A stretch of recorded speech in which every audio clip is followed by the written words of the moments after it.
For this project, all you're going to need are your round nose pliers, your wire cutters and your flat nose pliers, 2 fishhook earring findings, and your 20 gauge copper wire in whichever color you desire. Hey guys, this is Melissa here, and thanks for tuning in again to my tutorial number 4. So like I said, today I'm going to show you how to make these multi-loop copper wire earrings. Okay, now you can either make, today I'm going to show you how to make them simple like this. But if you'd like to get creative, you can add beading to it. Like these that I've made with these white bone beading. I have another example here with wooden beading. Or, well, you can add beading to every single loop. These I made on every other loop. You can add multiple beads to each loop. It's up to you. Use your imagination. But just to keep the video a little bit shorter, I'm going to show you the simple way of how to make these wire earrings. Okay, so for this tutorial, I'll show you how to make it with this green, olive green type copper wire. Now, like I said, I used 20 gauge wire for this. I would say to use 20 or 18 gauge. 22 would be a bit too soft, and you would end up with a very deformed earring. So 20 gauge is stiffer, and I would think 18 would be even better. But I have 20 gauge on hand, so that's what I'm going to use. Alright, so we start by loosening off some of the wire. Now don't take it off straight. This is going to be harder to reform your circles. Okay? So here we go. Okay, so we'll start off our looping.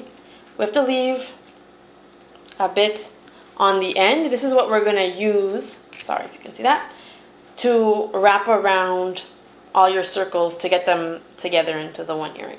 Okay? If that makes any sense, but I'll show you in a bit.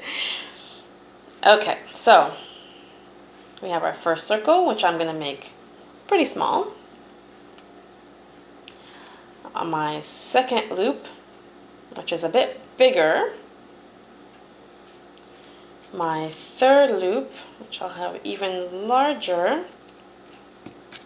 I think I'll add in one last one to finish it off. Because as you know, I like my big earrings. Okay, so now we have the shape of our earrings.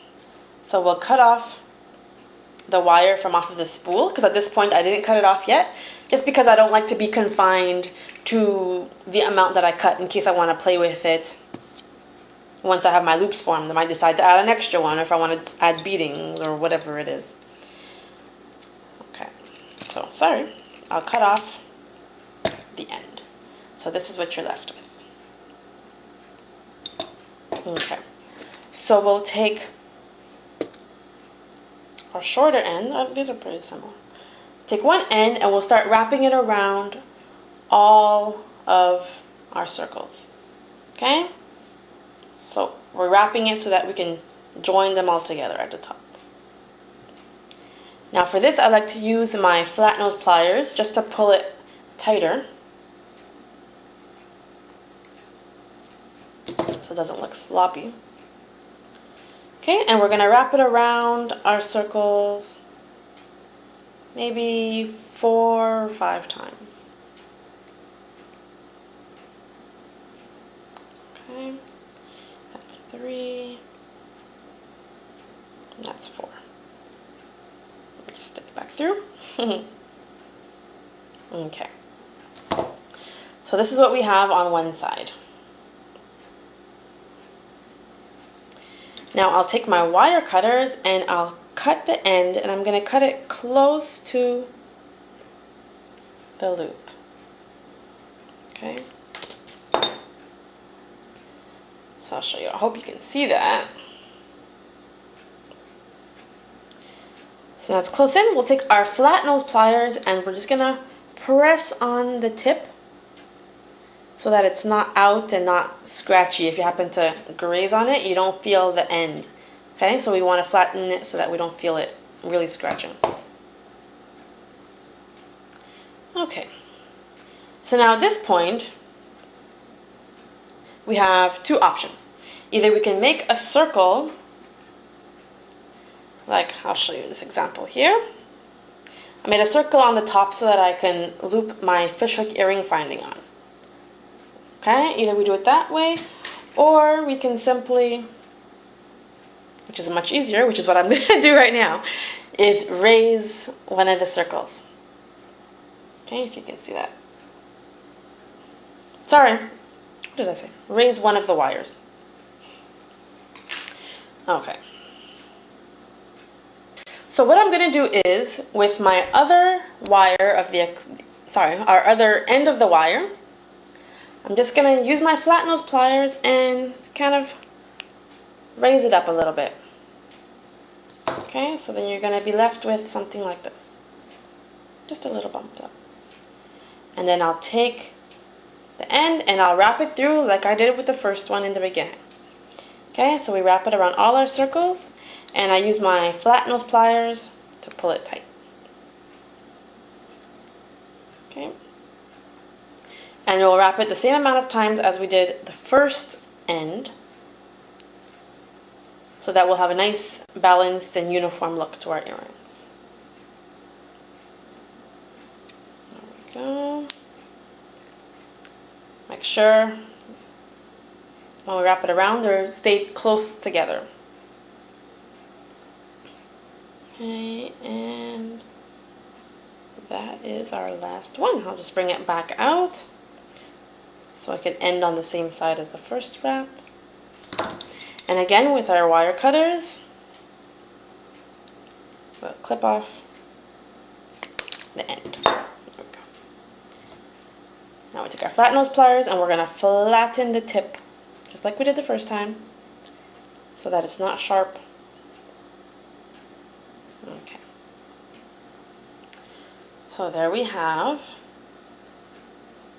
our earring pretty much complete. All we have left to do is add on our fishhook earring finding.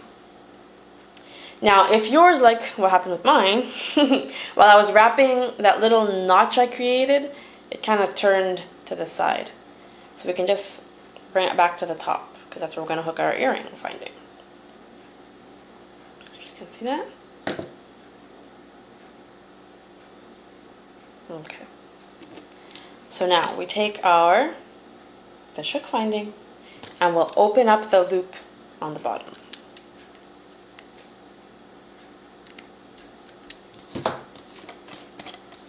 So we have that open, we take our earring and we slide the hook through that little notch we made. Or if you chose to make a circle, go ahead. You slide it on there. And we close our hook with our round nose pliers again.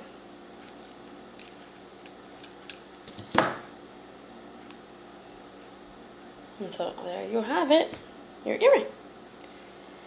Now you might notice with all the manipulation it might have gotten a little bit deformed, so just play with it to make it straight and to keep your loops nice and uniform. I think they're rather cute. And you can wear them to match any outfit. You have extra wire left over if you were making rings or whatever it is. You can use it to make matching earrings. And there you have it. I hope you enjoyed this tutorial and you're going to go give it a try. Please let me know what you think and subscribe if you enjoyed it for all my future video updates. Thank you and have a great day.